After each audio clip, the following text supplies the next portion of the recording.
आप सभी को मेरा प्यार भरा राम राम। मैं आज आप सभी को श्रावण मास की कामिका एकादशी की कथा सुनाने जा रही हूँ।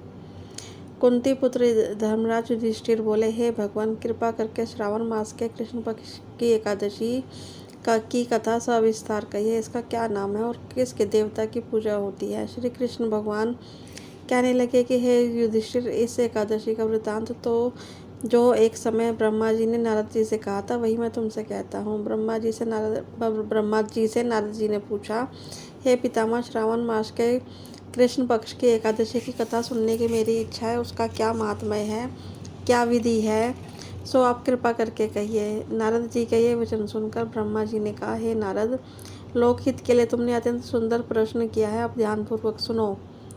श्रावण मास के कृष्ण पक्ष की एकादशी का नाम कामिका है। इस एकादशी की कथा सुनने मात्र से वाजपेयी यज्ञ का फल मिलता है। इस दिन शंख, चक्र, गदा, पद्मधारी भगवान विष्णु का पूजन होता है। इनके श्रीधर, हरि, विष्णु, माधव, मधुसूदन आदि अनेक नाम हैं। उनकी पूजा का फल सुनो। गंगा, काशी, नैमिषारण्य, पुष्कर और सूर्य व चंद्र ग्रहण पर कुरुक्षेत्र में स्नान करने से, समुद्र, वन सहित पृथ्वी का दान, सिंह राशि के बृहस्पति में, गोदावरी और गंडकी नदी में स्नान करने से भी जो फल प्राप्त नहीं होता, वह विष्णु भगवान के पूजन से मिल जाता है। जो मनुष्य श्रावण में भगवान का पूजन करते हैं, उनसे देवता, गंधर्व और सूर्य आदि सब पूजित हो जाते हैं। पाप रूपी कीचड़ में फंसे तथा संसार रूपी समुद्र में डूबे मनुष्यों के लिए कामिका एकादशी का व्रत ही उद्धार करने वाला है। इससे पाप बढ़कर नाशक अन्य कोई उपाय नहीं है। हे नारद, स्वयं भगवान विष्णु ने यही कहा है कि व्रत के प्रभाव से जीव को योनि को प्राप्त नहीं होता। इस एकादशी को भक्ति पूर्वक तुलसी दल भगवान को अर्पण करने वाले संसार में ऐसे रहते हैं जैसे जल में कमल। इस व्रत के प्रभाव से अंतिम समय में मनुष्य यमराज की यातना नहीं सहता और नरक के दर्शन भी नहीं करता और स्वर्ग लोक को जाता है। विष्णु भगवान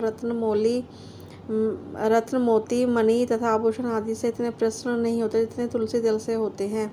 तुलसी दल का फल 4 बार चांदी और स्वर्ण दान के बराबर है।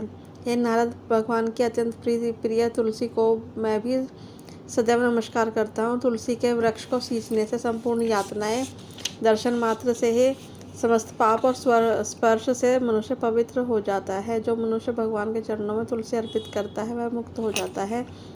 कामिका एकादशी की रात्रि को दीपदान और जागरण के फल का महात्म्य चित्रगुप्त भी नहीं कह सकते। जो मनुष्य इस एकादशी की रात्रि को भगवान के मंदिर में दीप जलाते हैं, उनके पितर स्वर्ग लोक में सुधा पान करते हैं। और जो घी या तिल के तेल का दीपक जलाते हैं, वे 100 करोड़ दीपक युक्त होकर सूर्य लोक को जाते हैं। ब्रह्मा जी कहते हैं कि हे नारद, ब्रह्म हत्या तथा भ्रूण हत्या आदि पापों को नष्ट करने वाली इस कामिका एकादशी का व्रत मनुष्य को यत्नपूर्वक अवश्य करना चाहिए।